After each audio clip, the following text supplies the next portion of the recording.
रावत जी, आप विधायक हैं, सुन लीजिए, अगर आपका पॉजिटिव रुख नहीं आया, अगर ये सड़क नहीं है, तो यही जनता ने आपको कुर्सी पे बिठाया है और यही जनता आपको मिट्टी में मिला देगी।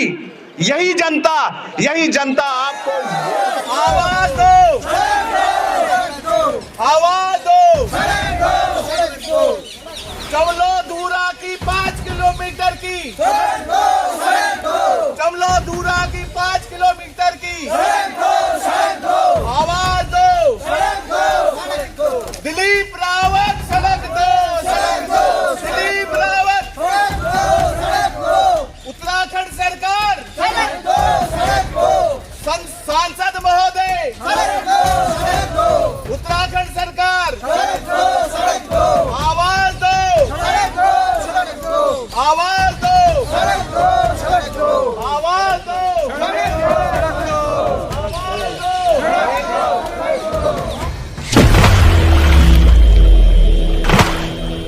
गुजरात में रहता, वो वहाँ से अंधे माँ बाप को राशन पानी घोड़े में लेके जाता है। उनको मैं यहाँ दिखाने के लिए कैसे लाऊं? 3 साल से दिलीप रावत जी बोल रहे रोड बन रही, आज तक तो नहीं बनी। हम तो उसी इंतजार में मर गए हैं। कब बनेगा? कब दिलीप रावत को होश आएगी? चलो वहाँ की चढ़ाई देखो, वहाँ का वो देखो। दिलीप रावत जी कितना अच्छे आदमी है जो हमको रोड बना के दे दिया उन्होंने फटाफट, हैं? ऐसे ही बोलते रहते हैं। हमारी सबसे विनती है, हमको रोड चाहिए, हम अपने गांव जा सकें, अपने भाई बहनों को देख सकें, अपने मंदिर में अपना माथा टेक सकें, दिया बाती कर सकें, सफाई कर सकें, पूजा कर सकें। कुछ काम कराना चाहते हैं तो वो भी नहीं कर सकते। कैसे करें? जाने को बहुत मुश्किल है। बच्चे भी जाएंगे तो कैसे जाएंगे? मैं एक स्वतंत्रता सेनानी की लड़की हूँ। मेरे पिताजी ने 13 साल देश के लिए वो बर्मा की लड़ाई से बर्मा की जेल में काटी है। मैं उनकी सबसे बड़ी बेटी हूँ। बाकी मैं आगे कुछ बोलना नहीं चाहती। हमें रोड चाहिए। मोदी जी से भी प्रार्थना करती हूँ और दिलीप रावत जी से भी, प्रधान जी से भी। हमारे पेड़ कट गए, कहाँ है पैसे? पेड़ भी कट गए, मुआवजा भी मिल गया, फिर भी हमें रोड नहीं दिया। बड़ी मेहरबानी होगी उन लोगों की जो हमें रोड देंगे। धन्यवाद। हमारे लिए महत्वपूर्ण यह है कि हमारे लोगों का जीवन आसान हो। और मैं आपको बताऊं कि हमारे बीच में हमारी बहन है श्रीमती दर्शनी रावत, ये उसी गांव की है। अब विडंबना देखिए कि वो गांव में रहना चाहती हैं। ये तमाम जो बहनें हैं बैठी हैं, ये गांव में रहना चाहती हैं, लेकिन क्या मेरी बुजुर्ग बहन यहाँ पे बैठी है जिसके घुटनों में भी दर्द है, क्या वो उस 7-8 किलोमीटर के दुर्गम इलाके को पार कर सकती है? क्या अपनों तक, अपने जो भाई बंद रहते हैं गांव में, जो बच्चे रहते हैं, क्या उनसे मिल सकती है? और गांव से पलायन करके आई हैं। क्यों आई हैं? क्योंकि वहां पे अगर इनकी तबीयत खराब होती है या कुछ होता है तो फिर ये गांव से बाहर नहीं आ सकती। क्योंकि आपको जिला हॉस्पिटल पहुंचते पहुंचते कम से कम 50-60 किलोमीटर का सफर तय करना पड़ता है। पहले आप 7-8 किलोमीटर पैदल चलो और उसके बाद जो है आप गाड़ी से जिला अस्पताल पहुंचो। और जिला अस्पताल में भी गारंटी नहीं है कि इलाज मिलेगा कि नहीं मिलेगा। ये सच्चाई है उत्तराखंड की।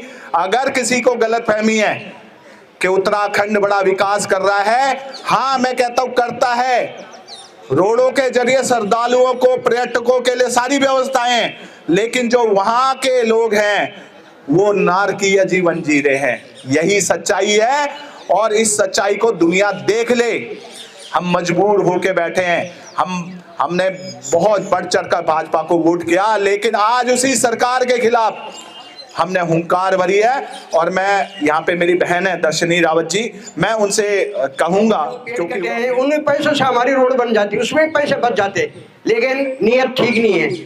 4 साल हो गए, पेड़ कट गए, कोई सुनने को राजी नहीं। इन्होंने सोचा इनके गांव के लोग ऐसे हैं, इनको ऊपर गिरा दो, सारे आदमी अपने साथ कर लो, इसको ऊपर कर दो। आज भी कह रहे हैं जो हमारे यहाँ के प्रधान हैं उनको हमारे यहाँ मीटिंग में नहीं आने दिया। हमने गांव में मीटिंग की थी, उनको भी नहीं आने दिया। तुम वहाँ मत जाना, क्योंकि वे ठेकेदार हैं, वो ठेका लेते हैं विधायक से, वो क्यों आएंगे? और उन्होंने जो प्रधान को मना किया तुम भी मत जाओ, क्षेत्रीय पंचायत को मना कर दिया तुम भी मत जाओ, तुम भी मत जाओ। हमने सबको निमंत्रण दिया था, लेकिन हमारे गाँव के शहर कोई भी हमारे जितने वोट मांगने आते हैं भाई उनको विधायक थोड़ी वोट देता है। वोट प्रधान को कौन चुनता है? जनता। तो जनता की आवाज़ होती है ना, जनता क्यों नहीं बुलाती? जनता बुलाती है फिर भी नहीं आते, क्यों नहीं आते? वहाँ जो है हमारे विधायक साहब का फोन पहुँच गया, कोई मत पूछना, धूरा चमलो धूरा मत पूछना। क्यों? हम उनको भी देखेंगे, हम भी उनको भी बताएंगे हाँ भाई तुम्हारे काम क्या है। हमारे यहाँ कई साल से मनरेगा का काम नहीं हुआ। अगर आप पैदल चलते हो तो पाँव रखने का आपको जगह देखनी पड़ेगी, मैं पाँव कहाँ रखूँगा? क्योंकि पत्ते इतने होते पेड़ के, कहीं गजेरा है पाँव फिसल गया, आदमी सीधा नीचे गजरे में गया। दिन में भी उनको बिल्कुल आँख खोल के ऐसे जाना पड़ता है, कहीं आप पाँव जो भी सोचे समझे नहीं रख सकते हो। इतनी रोड की खराब हालत, रोड तो गई बाढ़ में, लेकिन वो रास्ता भी है वो भी 2 फुट रास्ता ढंग से चलने के लायक नहीं है। ये हमारे साथी ज्ञानी जी, इनका सारे हमारे ग्रुप वाले वहाँ गए थे, देखने के लिए गए थे, और 10 किलोमीटर पेड़ काट दिए गए। साल के पेड़, कुकेन के पेड़ और साइन के जितने पेड़ थे बहुत नुकसान कर दिया। लेकिन पेड़ कहाँ गए? पेड़ का पैसा कहाँ गया? हमने सुना था भाई कुछ पैसा गांव वालों का पंचायत में होता है, वो भी हम लोगों को नहीं दिया गया, बिल्कुल अंधेरे में रखा गया। किसी गांव में 3-3, 4-4 रोडें हैं, लेकिन हमारे गांव में 1 रोड या प्लस ढंग से रास्ता जाने के लिए भी नहीं है। बड़ी मतलब शर्म की बात है, ठीक है ना। हम लोग यहाँ दिल्ली में रहते, कई हर सारे गाँव के लोग हम यहाँ दिल्ली में रहते हैं। फिर हमने ये कोशिश किया जी हमारे गाँव, हमारे को तो दीपक तले अंधेरा, हमारा मेन रोड से 7-8 किलोमीटर उसमें जोड़ने का, लेकिन वो जोड़ा नहीं गया था, नहीं जोड़ा गया। क्यों नहीं जोड़ा गया भाई? अब विधायक जी कहते हैं उधर से धरना मत दो, ये मत करो, ये मत करो। अगर आज भी हमारी आवाज़ वहाँ तक नहीं पहुँचती है, हमारे यहाँ माननीय यहाँ गडकरी जी इस बात को नहीं ध्यान रखते, फिर अगली बार बहुत तगड़ा प्रदर्शन होगा, उग्र प्रदर्शन होगा। ये मैं सभी लोगों से गुजारिश करता हूँ कि कृपया हमारी गांव के रोड बना दिए जाए, और जो भी पैसा हमारे गांव का जंगल का पैसा जहाँ भी है उसको यथासर वहाँ पहुँचाएगा जहाँ उसकी व्यवस्था होती है। वन विभाग को भी कह रहा है कहाँ पैसा गया, किसने खाया, कुछ पता नहीं है। जितने वहाँ छोटे मोटे नेता होते हैं, प्रधान से लेकर कोई हमारी मीटिंग में नहीं आता। कई रिक्वेस्ट कर लिया, क्योंकि उनको विधायक जी ने कहा वहाँ नहीं पहुँचना, वहाँ तक नहीं पहुँचना।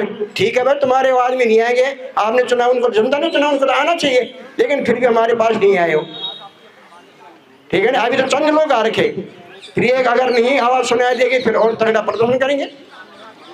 तो सभी लोगों को भी यहाँ जितने मेरे साथ के आए हुए उनके लिए बहुत बहुत धन्यवाद, तहे दिल से शुक्रगुजार।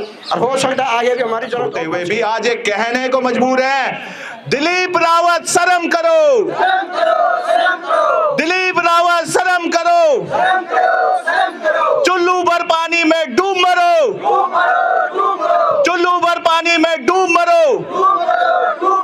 और दिलीप सिंह रावत जी, आप विधायक हैं, सुन लीजिए, अगर आपका पॉजिटिव रुख नहीं आया, अगर ये सड़क नहीं है, तो यही जनता ने आपको कुर्सी पे बिठाया है और यही जनता आपको मिट्टी में मिला देगी। यही जनता आपको वोट जीरो करके, आपको जो आज आप विधायक बनकर घूम रहे हो जिन सुविधाओं के साथ, उन सुविधाओं के लिए तरस जाओगे। अगर आप फिर भी, आपके लिए एक सुनहरा मौका है, और ये आवाज केवल धूरा गांव की नहीं है, ये आवाज संपूर्ण उत्तराखंड की आवाज है। इस आवाज को सुनिए, चेत जाइए, चेत जाएंगे तो संभल जाइए, और संभल जाएंगे तो विधायकी बनी रहेगी, अन्यथा आपके जैसे 50 विधायक आएंगे और 50 विधायक जाएंगे। ये जनता आज भी यही है और कल भी यही रहेगी और हमेशा यही रहेगी। अपने अधिकार लेना हम जानते हैं, अगर आज आपने अधिकार दिया नहीं तो हमें छीनना भी आता है। तो यही मौका है कि आप आइए, आप अपना धर्म पूरा करिए, जिसके लिए आपको जिताया गया है वो काम करिए। अगर नहीं कर सकते तो कुर्सी छोड़िए, इससे पहले कि जनता आपको धक्के मार के उस कुर्सी से बाहर कर दे, उसको छोड़ के भाग जाइए और किसी और को मौका दीजिए ताकि वो विकास की बात कर सके, उस विकास को धूरा गांव तक पहुंचा सके। बहुत बहुत तहे दिल से धन्यवाद करता हूं, और अध्यक्ष महोदय जी का भी तहे दिल से धन्यवाद करता हूं कि आज मुझे अपने क्षेत्र भरदार पट्टी जनपद रुद्रप्रयाग की आवाज़ यहाँ भारत की राजधानी दिल्ली में बोलने का अवसर मिला है। जब से उत्तराखंड बना है 2001, तब से हम जो है भरदार पट्टी में कोटली, बांसी, मोलदा, मल्यासु मोटर मार्ग के लिए बहुत दिनों से प्रयासरत हैं और इस प्रयासरत में हमने कुछ सफलता भी पाई है, लेकिन आज जो है 25 साल हो गए हैं। 25 सालों में इस रोड का केवल सर्वे ही हुआ है और टेंडर के नाम पे केवल हमको जो है झांसा दिया जाता है कि ये रोड बनने वाली है। पहले ये रोड PWD उत्तराखंड के अंडर में थी, तब इसका निर्माण नहीं हो पाया। अब बता रहे हैं ये जो है प्रधानमंत्री ग्राम सड़क योजना के अंदर बनेगी। 25 सालों में ये रोड बनी नहीं है और अब कह रहे हैं ये प्रधानमंत्री सड़क योजना के अंतर्गत ये रोड बनेगी और इसका टेंडर हो चुका है। भाई बहनों, इस रोड की सच्चाई मैं आपको बता दूं, 2001 से इसकी मांग हो गई थी और 2004 से जो है सरकार ने स्वीकृति भी कर दिया था। कितने सारे विधायक आए हैं, मैं नाम गिना दूं आपको, नाम गिनाऊं कितने विधायक आए। लखीराम जी, सिंचाई मंत्री मातवर सिंह कंडारी, उनका मेरे पास ही लेटर है, तब हम छोटे हुआ करते थे और ये पत्र उनको दिया था कि हमारे इन एरियो में जो है रोड जानी चाहिए। उन्होंने भी लिखा है, एजुकेटिव इंजीनियर PWD रुद्रप्रयाग, कृपया जवाड़ी, उत्यासु, बांसी मोटर मार्ग की सर्वे ग्राम मल्यासु को जोड़ते हुए करें। ग्राम मल्यासु से सड़क कोटली बांसी जाए, ऐसी सर्वे करवाएं। सड़क निर्माण का उद्देश्य गांव को जोड़ना होता है। बड़ी विडंबना है, सबसे बड़ा खिलवाड़ तो विभाग करता है जो आधे गांव छोड़ देता है। फिर हम जो है मंत्री के पास गए कि भाई इसमें तो गांव ही छोड़ दिए, फिर मंत्री जी ने ये पत्र लिखा है, हमारे पत्र पे ही लिख दिया अपनी संस्तुति। तो ये साक्षात आपके सामने पे है। सिंचाई मंत्री कब थे मातवर सिंह कंडारी जी? 2007-10 में जो है ये पत्र है, अगर हम गांव वाले झूठ कह रहे हैं। उसके बाद कौन आए? हरक सिंह रावत जी, मुख्यमंत्री के दावेदार, रुद्रप्रयाग से लड़ने के लिए आए, बोलते हमने बहुत काम किया है रुद्रप्रयाग में। अरे क्या काम किया है? 2001 से इस रोड के लिए लड़ रहे हैं। इतना बड़ा नाम है हरक सिंह रावत जी का, पता ही होगा आपको, बताने की जरूरत नहीं है। बोलते मैं मुख्यमंत्री का दावेदार हूँ। अरे भाई साहब, ये रोड तो दे दो गांव के लिए, बहुत बड़े दावेदार हो। उसके बाद कौन आए? भरत सिंह चौधरी जी। हमने कहा चौधरी जी आएंगे तो हमारा कल्याण हो जाएगा, तभी भी हमारा कल्याण नहीं हो पाया। हम जो है जब इतने परेशान हो गए तो हमको भी मौका मिला, महानगर उत्तराखंड प्रवासी संगठन वालों का हम धन्यवाद करेंगे, जो कि फिर हमने एक बार यहाँ पे आवाज़ उठाने की हमको मौका मिला। तो मैं भारत सरकार से यही प्रार्थना करूँगा, जब इसका टेंडर हो चुका है, सब कुछ हो चुका है, तो क्यों नहीं रोड बन रही है? तो सभी लोगों के एक कठिन परिश्रम से अब मैं हमारे पास है, तो ये काम भी नहीं हुआ, रोड भी नहीं है, पुल भी नहीं है। उसके बाद क्या होता है, बरसात में कोटली गांव जाने के लिए जब डैम बना तो जो पुराना पुल था वो जो है डूब क्षेत्र में चले जाता है। बरसात में पानी का फ्लो ऊपर होने के कारण गांव वाले जो है अपने गांव जा ही नहीं पाते हैं, आधे रास्ते में जो है बगल का गांव है मल्यासु, वहां रहते हैं। बड़ी विडंबना है। एक बार अगर ये मंत्री विधायक एक बार जरा कोटली गांव जाएं बरसात में, सावन के महीने में, तो इनको पता चलेगा कि कैसे इस गांव के लोग जाते हैं। तो मेरी भारत सरकार, उत्तराखंड सरकार से यही प्रार्थना है कि जल्दी से जल्दी इस रोड का आवाज पहुंचे। गांव में रोड के नहीं आने पे हमारे गांव का प्राइमरी स्कूल बंद हो चुका है, जिससे हमारे गांव में एक भी बच्चा प्राइमरी स्कूल में नहीं जाता है। गत 2 वर्ष पहले एक 4 साल का बच्चा उस जंगल में अकेला जाता था, जहाँ पे शेर, भालू, रीछ किसी भी समय उसको ले जा सकते थे। उस परिवार को कोटद्वार आने में मजबूर किया किसी डॉक्टर के यहाँ वो काम कर रहे हैं, तब जाके अपने बच्चों की पढ़ाई कर रहे हैं। ये दुर्भाग्य की बात है। आज दिलीप सिंह रावत जी ने हमारे गांव में सिर्फ रोड नहीं दिया है, बल्कि हमारे गांव के हजारों की जनसंख्या में पेड़ों को खा गया है। दिलीप जी को एक संदेश भेजना चाहते हैं, अभी ये आप एक सूचना समझिए, अगर रोड नहीं आई तो हम कुर्सी से हटा देंगे, ये हमारा वायदा है। 78 साल हो चुके हैं देश की आजादी को। प्रधानमंत्री योजना के अंतर्गत गांव-गांव में जो सड़क और नल घर घरों तक पानी की सुविधा की है, आज उन सारी सुविधाओं से हमारा गांव वंचित है। अगर हमारे गांव में रोड की सुविधा हो तो हमारे गांव एक पर्यटक स्थल बनेगा, जिससे हमारे गांव में बाहर रहने वाले लोग वहां पे अपना मकान बना सकते हैं और अपने गांव में रह सकते हैं। आज वो हालत है, गांव में जाने के लिए हम लोग यहाँ सबसे पहले सोचते हैं, प्रोग्राम बनाते हैं, अगले महीने गांव जाना है, 4 दिन की छुट्टी है, उनको कैंसिल कर देते हैं। कैंसिल क्यों करते हैं भाई बंधु? क्योंकि वहाँ पे जाने के लिए हम रोज जाते पहले ही कि कैसे करके जाएंगे। अकेला 2 जोड़ी कपड़ा लेकर भी नहीं जा सकते हैं। मेरा मोदी जी से निवेदन है, नितिन गडकरी जी से निवेदन है कि उन्होंने राष्ट्रीय राजमार्ग बड़े अच्छे बना रखे हैं और गांव-गांव तक जो विकास के वादे किए हैं, मेरा मानना यह है कि ग्राम धूरा में भी जल्दी से जल्दी रोड का प्रबंध किया जाए। दिलीप राव जी आज कह रहे हैं कि धूरा गांव के लिए बजट है। क्या है वो बजट? जब हमने यहाँ पे सबसे पहले प्रोग्राम किया था, उसके बाद वो जागे कि भाई आपके गांव के लिए बजट आया है, आप दिल्ली के अंदर कोई धरना मत दो। क्यों भाई? बेवकूफ समझ रखा उसने हमें? किसने बिठाया वहां पे उसको? हम लोगों ने बिठाया। कहते हैं कि धूरा में 4 वोट है।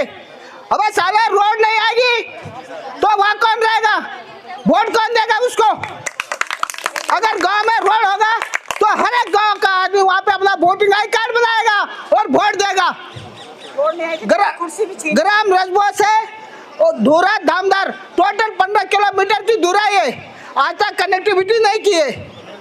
मेरे साफ वादा है 2027 तक अगर धूरा गांव में रोड नहीं आया, मैं खुद उठूं या अपने गांव के किसी भी लड़के को उठाऊंगा, विधायक के टिकट के लिए मैं लेके दूंगा और हर पार्टी को जवाब दूंगा।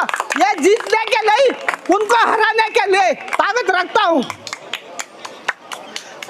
दिलीप रावत जी ये समझ रहे भाई, आज तक हमने उनको वोट दिया, वो हमारे गांव के पास के बंदे हैं, दादा भतीजा चाचा बोल करके उसके जिताए। उसके बाद तक भारत सिंह रावत को वहां से जानते हम। आज कम से कम 25-30 साल से हम उनको वोट देते जा रहे और हमें कह रहे कि 4 वोट है तुम्हारे गांव में, वहां रोड नहीं आएगी। ये कौन सा उदाहरण है? तो अभी दिलीप जी ध्यान से मेरी आवाज आप तक पहुंचे, हमारे गांव में रोड का काम जल्दी से जल्दी शुरू कराए। और हम इस टाइम किसी पार्टी को नहीं धमका रहे, हम एक आवाज प्रधानमंत्री तक पहुंचा रहे। उन्होंने जो अटल जी के टाइम में जो निर्णय लिया था अटल जी ने कि घर घर रोड होनी चाहिए, आज हम उसी रोड के लिए दिल्ली के जंतर मंतर पर धरना दे रहे। धन्यवाद। तीनों चीजों का बहुत ज्यादा अभाव है। गांव में सड़कें कहीं हैं कहीं नहीं हैं, जहां नहीं है कई किलोमीटर दूर तक छोटे छोटे बच्चों को, नौजवान और बुजुर्गों को अपने जरूरी कामों के लिए शहर तक जाना पड़ता है। रास्तों में दुर्गम जानवर, दुर्गम क्षेत्रों में बहुत खतरनाक हिंसात्मक जानवर और आज के डेट में शराबी कबाबी कई तरीके के इंसान भी जानवर के रूप में हैं। उनसे लोगों को बचने का बड़ा कठिन परिस्थितियां हैं। मैं कहना चाहूंगा कि चमलो-धूरा जो गांव है, 15 किलोमीटर का लंबा जो सड़क का डिमांड है, जो कि कई समय से लंबित है, प्रस्तावित है। इस सड़क को शीघ्र से शीघ्र सरकार उसे बनाने का काम शुरू करे। और इसके साथ ही मैं एक बहुत महत्वपूर्ण बात कहना चाहूँगा जो अब तक किसी भाई ने नहीं कही। मैं कहना चाहूँगा कि अगर आप पहाड़ों में सड़कों का जाल बिछा भी देते हैं, वहाँ पर अगर बस ही नहीं है चलाने के लिए, क्या करेंगे हम उन सड़कों से। यहाँ दिल्ली जैसे शहर में बसों में आप देख सकते हैं महिलाओं का अलग सीट रिजर्व है, बुजुर्गों का अलग सीट रिजर्व है, और चौड़ी चौड़े बड़े बड़ी बसें हैं, ट्रेन है, मेट्रो है, हजारों संसाधन यहाँ पर होते हैं। लोग पैदल भी कहीं जाएं तो कोई डर भर नहीं है। हमारे इलाकों में 4-4 पहिए की छोटी छोटी गाड़ियां हैं, जो 6 सीटर, 4 सीटर, 5 सीटर बस छोटे छोटे 4 पहिए के जो वाहन हैं, उनमें 15-15 लोग, 16 लोगों को ठूस ठूस कर उनको ले जाते हैं। महिलाओं को, बच्चों को 4 सीटर, 5 सीटर, 6 सीटर के अंदर में जब 10 बार को ठूसेंगे, उनके क्या हाल होंगे, कितना मान सम्मान बचेगा, कैसा होगा, ये आप अपनी मर्यादित भावनाओं से पूछ सकते हैं। मैं आज इस मंच के माध्यम से उत्तराखंड सरकार को यह अवगत कराना चाहूँगा कि तमाम जो शहर हैं, शहरों से जो गांव की कनेक्टिविटी है, उनको सरकारी बसों से जोड़ा जाए। कम से कम दिन में एक बार भारत सरकार का, उत्तराखंड सरकार का बस उन गंतव्य स्थानों तक पहुँचे। अगर कोई बच्चा अपने गांव में 4 पत्ते धनिया के, बोबा के भी बाजार में बेचना चाहता है, 2-2, 300 रुपया तो उसका टिकट लग जाता है। क्या बेचेगा, क्या रोजगार चलाएगा। शर्म करो उत्तराखंड सरकार, शर्म करो। धिक्कार है तुम्हारे शासन और प्रशासन को, जो कि बेरोजगारों का रोजी को छीने हो। एक व्यक्ति अगर मुश्किल से वहां पर 30 रुपया लीटर दूध है, जिस गांव में मैं रहता हूँ 28 रुपये 30 रुपये लीटर दूध है। दुग्ध संगठन 30 रुपया लीटर वहां से दूध उठाता है, वो भी मीटर से नापता है। अगर कम पड़ गया तो उसको घटा के 25 रुपये 24 रुपये कर देता है। अगर 30 रुपये लीटर वो दूध है, मार्केट में 65 रुपया लीटर वो दूध बिक रहा है। 35 रुपये घाटे में हमारा गांव के लोग उस दूध को दुर्गम क्षेत्रों में दूर तक पहुंचाते हैं। अगर उस 4 पहिए के ठेले में बैठ के लोग जाते हैं तो उसका दिन भर में जितने का दूध बेचता है, उससे ज्यादा उसका टिकट लग जाता है। तो आपकी व्यवस्था क्या है। मैं आप सभी शासन प्रशासन के लोगों से पूछना चाहता हूँ, इन नेताओं से पूछना चाहता हूं, जो कि वोट लेने के लिए वोटिंग के टाइम में गांव-गांव में आकर के लोगों के पैर पकड़ते हैं, उनके साथ में उनके चाटुकारिता करने में पीछे नहीं रहते हैं। गांव को भी उन लोगों को मैं कहूंगा जो कि उनके चाटुकार हैं, उन नेताओं के एक एक पौवा शराब में 100-100, 200-200 रुपया में उनके पीछे पिछलग्गू हो जाते हैं। उन लोगों का विशेष तर कहना चाहूंगा, गांव का विकास अगर करना है, निष्पक्ष बनिए, निष्पक्ष। आज मैं इस मंच के माध्यम से ये भी कहना चाहूंगा, एक पहाड़ का बच्चा कमल ध्यानी पहाड़ से पलायन करके दिल्ली में आया, उस गड्ढे में गिर के उसका सरकारी गड्ढे में मौत हुआ और आज तक सरकार ने उस परिवार को न्याय नहीं दिया। वो पहाड़ का बच्चा, उसका परिवार उस दुर्गम क्षेत्र से यहाँ आकर के बैठा है और वो बच्चा दिल्ली के विकासशील एरिया में उस गड्ढे में गिर के रात भर वो तड़पता रहा। उस बच्चे के लिए सरकार ने भी न्याय के लिए बात की, अनुदान देने की बात की, जॉब देने की बात की, आज तक सारे वादे खोखले हुए। मैं चाहूंगा इस मंच के माध्यम से कमल ध्यानी को भी न्याय मिले और उत्तराखंड के अंदर शिक्षा और स्वास्थ्य का विशेष ध्यान रखा जाए। सड़कों को मेन मार्केटों से जोड़ा जाए, मेन हाईवे से जोड़ा जाए। जैसा कि बहन जी ने बताया, कई किलोमीटर दूर से आकर के अपने गांव जाना चाहती हैं, इनका वो अवस्था नहीं है, वो स्वास्थ्य नहीं है, उतना दूर तक ये पैदल चल के अपना घर में अपने रिश्तेदारों को, अपने सगे संबंधियों को मिल के आ सकें। सरकार को इस मंच के द्वारा ये बताना चाहता हूँ कि ये जो आक्रोश है, ये हमारा कोई पर्सनली उनसे दुश्मनी नहीं है। ये आक्रोश है हमारे लाइफलाइन के ऊपर। लाइफलाइन गवर्नमेंट कहती है the road is lifeline, right. But Uttarakhand में कुछ ऐसे गांव भी हैं जहां पे रोड की व्यवस्था अगर देखी जाए तो मौत से बदतर जिंदगी जी रहे हैं हम अभी के समय में भी। हमारा एक गांव है उत्तराखंड में धूरा, चमलो धूरा। वहाँ की स्थिति ये है कि आज से 5-7 साल हो गए हैं, रोड कट चुकी है, अनुमति मिल चुकी है, मुआवजा मिल गया है, बट जो पेड़ों का मुआवजा है उसका कुछ अता पता नहीं है, रोड का कुछ अता पता नहीं है। और गवर्नमेंट कहती है कि जो रोड है हमारी लाइफलाइन है। लाइफलाइन कहाँ है हमारी? ना वहाँ पे लाइफ है हमारी, ना कोई लाइन है। लाइन क्या है? सड़क। सड़क की व्यवस्था कोई बनाने को तैयार ही नहीं है वहाँ पे, जिसके कारण बच्चे स्कूल नहीं जा सकते, रोगी हॉस्पिटल तक नहीं जा सकता। तो ऐसे लाइफलाइन का क्या फायदा? मेरी उत्तराखंड सरकार से विनम्र निवेदन है कि आप इस मुद्दे में थोड़ा अपना हस्तक्षेप करें और हमारी आवाज़ पर कुछ प्रतिक्रिया देके हमारी जो भी मजबूरियां हैं, जो भी हमारे आपसे शिकायत है, उनको दूर करें। हम यही चाहते हैं और इससे ज़्यादा हमारा कोई आपसे शिकवा या ऐसा कोई गिला नहीं है।